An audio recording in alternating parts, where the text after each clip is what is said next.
Hola chicos, ¿cómo están? Bueno, acá estamos otra vez con el tema de hoy que nos toca, que es clasificación de los contratos. Em, Antes de seguir avanzando con el tema de hoy, quiero volver a repetirles que bueno, acuérdense que cuentan con material a disposición de ustedes en la plataforma virtual. Y obviamente cualquier duda o cualquier inquietud que ustedes tengan, saben que pueden contar conmigo a través de vía email, que ya lo tienen en mi email. Así que bueno, eh, quería volver a repetir esto para que recordárselos y que cuenten con ello. Bueno, entonces avanzamos con el tema de hoy, clasificación de los contratos. Como primera medida voy a decir que los contratos en un sentido general son formales. ¿Por qué? Esto deviene del artículo 969 que dice que los contratos para los cuales la ley exige una forma para su validez son nulos si la solemnidad no ha sido satisfecha. Ahora bien, cuando la forma requerida para esos contratos lo es solo para que estos produzcan sus efectos propios, ¿sí? Sin sanción de nulidad. No quedan concluidos como tales mientras no se ha otorgado el instrumento previsto, pero sí valen como contratos en los que las partes se obligan a cumplir con la expresada formalidad. La ley o las partes lo imponen de una manera determinada, de una forma determinada. Por eso decimos que los contratos son formales. Esta debe constituir solo un medio de prueba para que ese contrato se lleve a cabo, o sea, se celebre, ¿sí? Bien. Esto es como principio general. Acuérdense, el artículo 969 del Código Civil lo prevé. ¿Por qué es importante el tema de la forma en los contratos? ¿Por qué esa importancia de la forma, como puse acá? Las formas escritas lo que hacen es reforzar la importancia, obviamente, de ciertos actos. ¿Qué quiere decir esto? Que los efectos que se observen, así como también la prueba de su existencia, en cuanto a contratos estamos hablando, lo que van a proporcionar o producir, digamos, mayor certeza en cuanto a la existencia de esos hechos. Mayor y mejor determinación del objeto también del acto. Y obviamente plasmados con una mejor comprensión en cuanto al sentido y el alcance de lo acordado en el texto.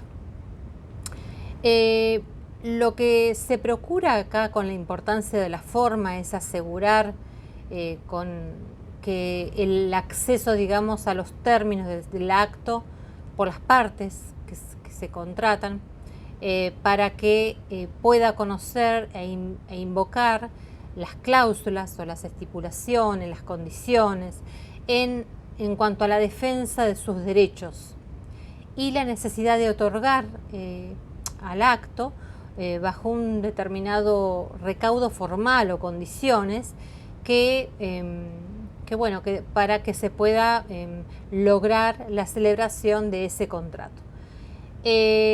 Las formas impuestas a determinados actos, por ejemplo, cuando se exige en la escritura pública, lo que va a permitir, ¿sí?, es a terceros que ven sus intereses afectados por un negocio jurídico, por ejemplo, y acceder a sus términos ante cualquier impugnación judicial.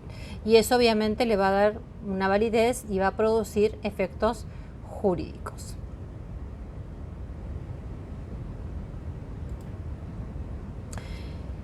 Como regla general, ¿sí?, en los contratos hablamos de libertad de formas. esa es la regla general, la libertad de forma, ¿sí? El artículo 284 es el que se refiere a esto, ¿no? Por lo que si la ley no designa una forma determinada para que se manifieste, para que se exteriorice la voluntad de las partes, estas lo que pueden hacer es utilizar la que estime conveniente. De ahí que hablamos de libertad de formas, aun cuando ella sea más exigente, que la que impone la ley. Por supuesto que esas formas y esas solemnidades de los actos jurídicos y su validez o nulidad y la necesidad de publicidad se juzgarán por las mismas leyes y usos del lugar en que los actos se hayan celebrado, ¿sí? Según conforme al artículo 2649 del Código Civil y Comercial, ¿sí?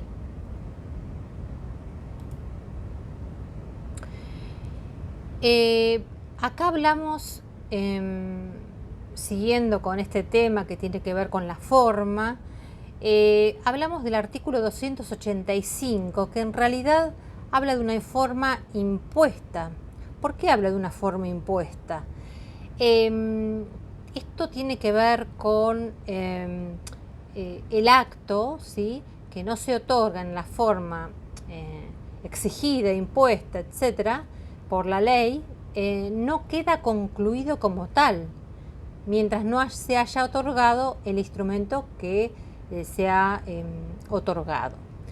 Pero sí vale como acto en el que las partes se han obligado a cumplir con la expresada formalidad. Hay excepciones, por supuesto, ¿sí? Pero esto habla en relación a eso, ¿no?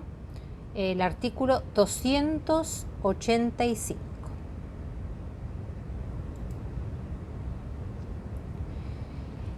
También hablamos de otras expresiones que tiene el contrato que tiene que ver no solamente que hablamos de formalidad, sino también de una expresión escrita. Esa manifestación de voluntad la podemos hacer en forma escrita. Y por supuesto el artículo 286 habla de esto, ¿sí?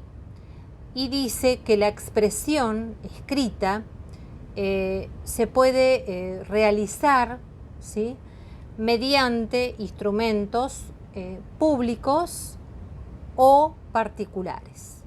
Los instrumentos particulares son los instrumentos privados, que pueden o no estar firmados.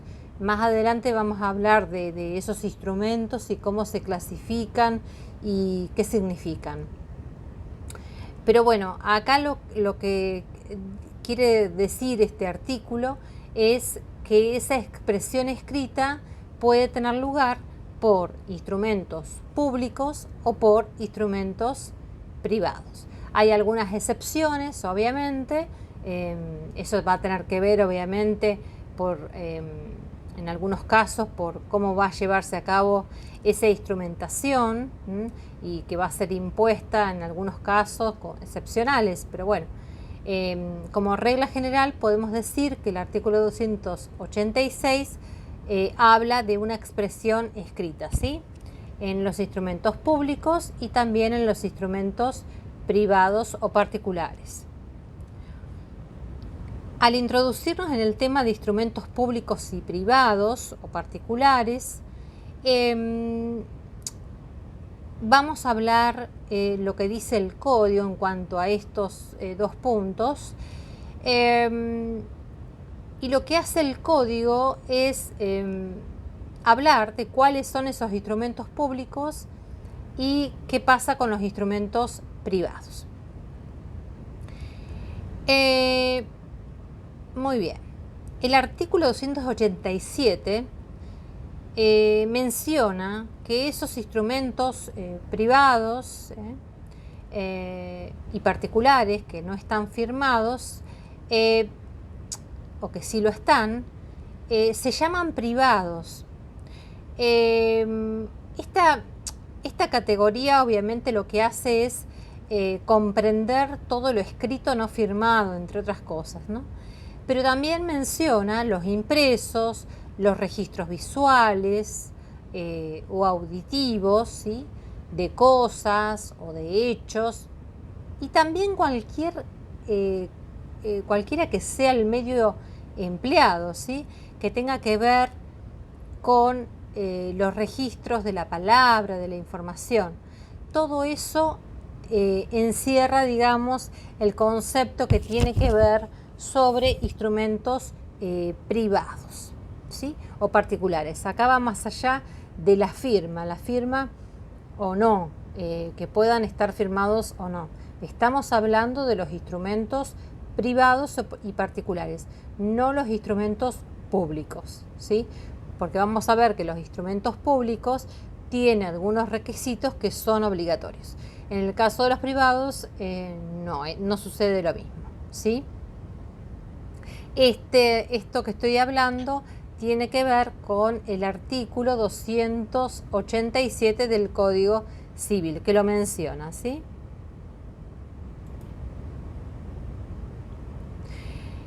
En cambio, los instrumentos públicos, el código hace una enunciación, una mención de cuáles son estos instrumentos públicos. Y el artículo 289 los menciona, ¿sí? En primer lugar, hablamos de las escrituras públicas y sus copias o testimonios, que son instrumentos públicos. También hablamos de instrumentos que extienden los escribanos o los funcionarios públicos con ciertos requisitos que establecen las leyes. Y por último, hablamos de títulos que son emitidos por el Estado nacional, provincial o de la Ciudad Autónoma de Buenos Aires. Esto de acuerdo obviamente a las leyes que lo autoricen y que correspondan, ¿sí? Lo importante es que sepan cuáles son los instrumentos públicos que menciona el código, ¿sí?, para saber diferenciarlos también. Bien, yo les decía anteriormente que hay ciertos requisitos de validez del instrumento público. Por un lado, tiene que ver con la actuación del oficial público en los límites de sus atribuciones y de acuerdo a la competencia territorial, ¿sí? También hay algunas excepciones. Ese es uno de los requisitos de validez de estos instrumentos. Por el otro lado, también otro requisito que tienen de validez son las firmas, ¿sí? Las firmas del oficial público, de las partes y en su caso de sus representantes también. Si alguno de ellos, en caso de que no firme por sí mismo, bueno, el instrumento automáticamente carece de validez para todos. O sea que acá es muy importante tanto la firma como la actuación del oficial público, en el caso obviamente de los instrumentos públicos, ¿sí? En el caso de los requisitos de los instrumentos privados, yo diría que hablaría sobre qué pasa con la firma, ¿no? La firma de los instrumentos privados o particulares, si alguno no sabe o no puede firmar, se puede hacer una impresión digital, ¿sí? O mediante la presencia de dos testigos. O sea que sin falta alguna de estas cuestiones, no es una causal para que sea inválido, en este caso, para un instrumento, para instrumentar un contrato, etcétera. Que eso no sucede lo mismo que en los instrumentos públicos, ¿sí? Y en cuanto al valor probatorio de los instrumentos particulares, obviamente tiene que ser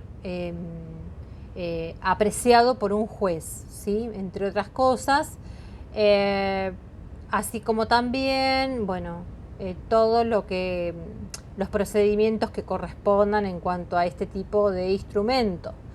Eh, bueno, y esto está obviamente mencionado en el artículo 319 del Código Civil. Yo acá quería mencionar como hablar de la fuerza probatoria, ¿sí?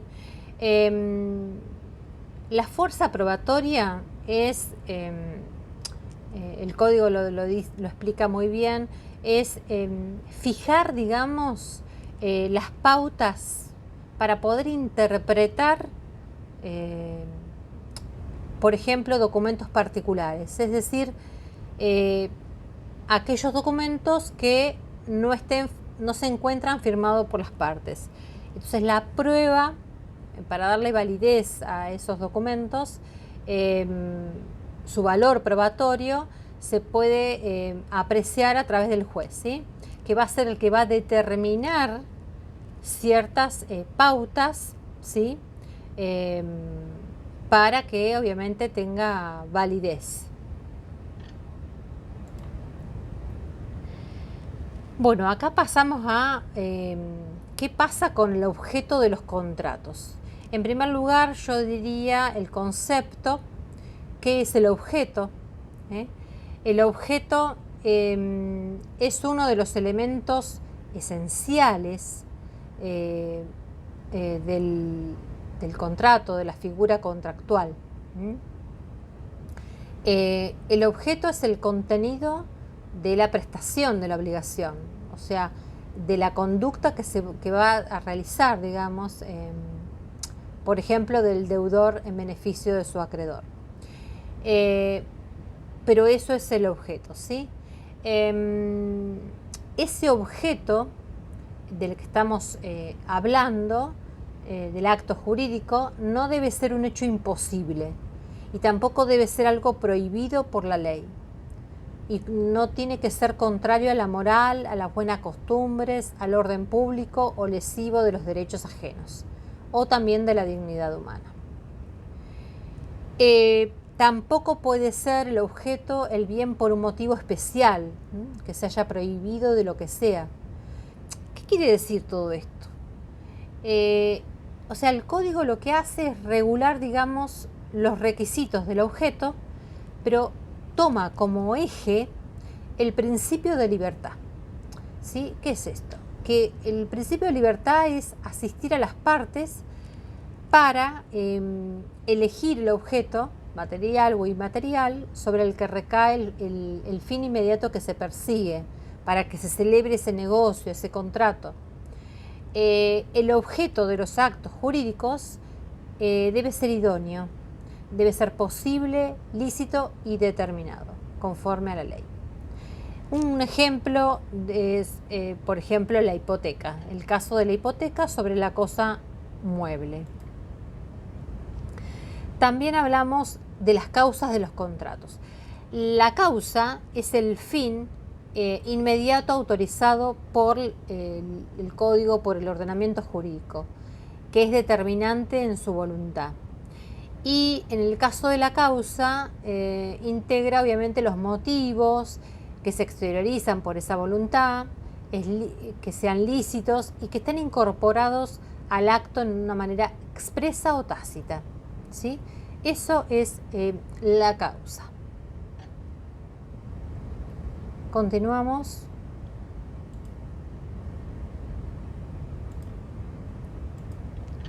La causa acá. Acá estamos hablando, de la clasificación de los contratos. Pero vamos a encontrar que hay una clasificación desde el punto de vista jurídico y después vamos a ver que hay una clasificación desde el punto de vista económico y social. Esta clasificación seguramente muchas veces la habrán escuchado. Es una clasificación de contratos, de una lista de contratos que los vamos a ir viendo de a uno. Vamos a ver su concepto y ejemplos, que es la manera más fácil de poder entenderlos también. Acá vemos que hay una primera clasificación, que son contratos unilaterales y bilaterales. Después tenemos los onerosos y gratuitos, consensuales y reales, conmutativos y aleatorios, formales y no formales, de ejecución instantánea y de tracto sucesivo, los principales y accesorios, y por último los típicos o nominados y atípicos o innominados. Ahora vamos a ver cada uno de ellos. Empezamos con los primeros, que eran los contratos unilaterales y bilaterales. Un contrato unilateral es, de acuerdo a la voluntad que engendra, solo obligaciones para una de las partes. Es un ejemplo muy claro el de la donación. La donación es un contrato unilateral, ¿sí? Que es lo contrario al contrato bilateral, porque el contrato bilateral es un acuerdo de voluntades que da nacimiento a ambas partes. Acá hablamos de más de una de las partes, ¿sí? Como es el caso de la compra-venta. También tenemos contratos onerosos y gratuitos, y bueno, acá vemos que es oneroso cuando el contrato impone gravámenes o provechos recíprocos, como es el caso de la locación, y es gratuito cuando corresponde a una de las partes y los gravámenes a la otra, como es el caso de la donación. Bien. Perdón. Acá hablamos de contratos conmutativos y aleatorios. Los contratos onerosos se subdividen a su vez en conmutativos y aleatorios. Conmutativo es cuando los provechos y los gravámenes son ciertos, se conocen desde la celebración de ese contrato, es decir, cuando la cuantía de las prestaciones puede determinarse desde la celebración del contrato. Es el caso de la locación. En los aleatorios es cuando los provechos y los gravámenes dependen de una condición o de un término que no puede determinarse. En ese caso, se realiza, digamos, hasta que se finalice, digamos, esa condición. Acá el ejemplo de aleatorio puede ser una compraventa a futuro. También encontramos otra clasificación dentro de lo que estamos hablando desde el punto de vista jurídico, que son los contratos reales. Los contratos reales son aquellos que se constituyen por la entrega de la cosa. Entre tanto no exista dicha entrega, solo hay un contrato llamado contrato preliminar, o lo que se conoce también como promesa de contrato. También hablamos de contratos formales y consensuales. Otra clasificación importante es esta, ¿no? ¿Qué pasa con los contratos formales y consensuales? El contrato consensual es aquel que para su validez no requiere que el consentimiento se manifieste por escrito. Por lo tanto, puede ser verbal o puede también tratarse de un consentimiento tácito, mediante hechos que necesariamente lo supongan, ¿sí? Que es otra forma en realidad de expresar el consentimiento, sin recurrir a la palabra, a la escritura, etc. En cambio, los contratos formales tienen que tener una forma, y la forma de acuerdo a lo que exige o expresa la ley, ¿no? En cuanto a esto. Esa formalidad tiene que ver, como por ejemplo, en una escritura pública, cuando se realiza la escritura pública, bueno, hay ciertas condiciones que son obligatorias para que se lleve a cabo, y bueno, si esto no sucede, obviamente carece de validez. También hablamos de contratos principales y accesorios. Los principales son aquellos que existen por sí mismos, en tanto que los accesorios son los que dependen de un contrato principal. Los accesorios son los que siguen a los principales, porque la nulidad o la inexistencia de los primeros originan a su vez la nulidad o inexistencia del contrato de los accesorios, como es el caso de una sociedad.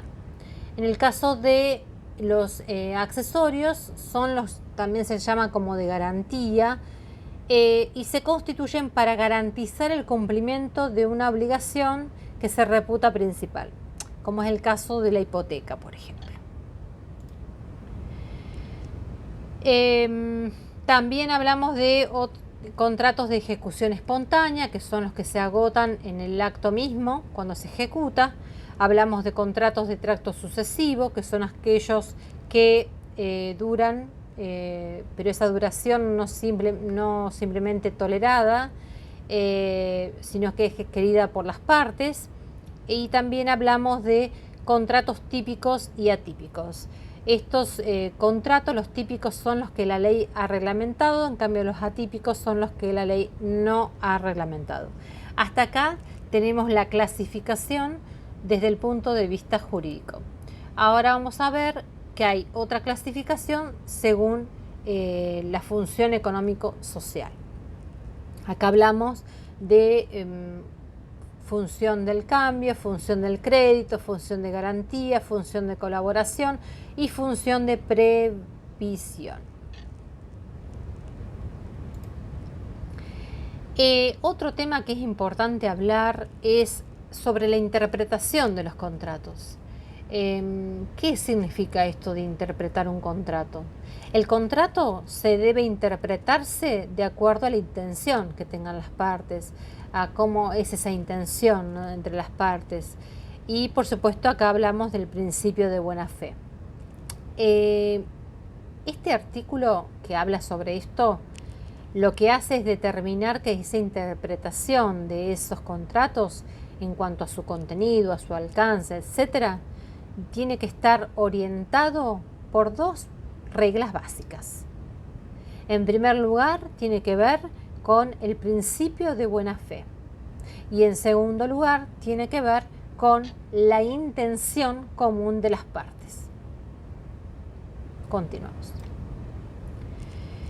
También hablamos de un subcontrato. El subcontrato es un nuevo contrato mediante el cual el subcontratante crea a favor del subcontratado una nueva posición contractual. ¿Qué es esto? Esto tiene que ver con qué. Es decir, que según la norma, el subcontrato es un nuevo contrato que deriva de otro principal.